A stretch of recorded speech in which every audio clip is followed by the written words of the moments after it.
Bună ziua! Asta e un vlog micuț după acest canal. Am mai epurarea tezelor și toți ce să facem?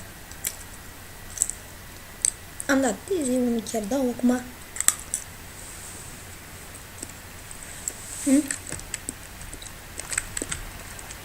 Adică facem pe la altă mici. Nu spun.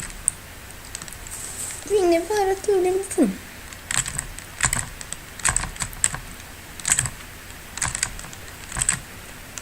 O, ne facem macaroni.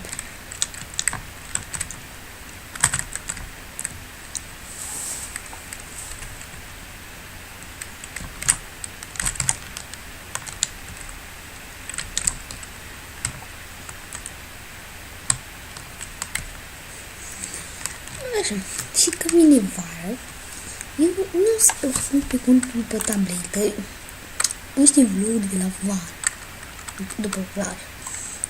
Dacă vreți pe plajă, Facebook-ul să-i pun și pe la descriere. Deci, baftă, iar verde și la plajă.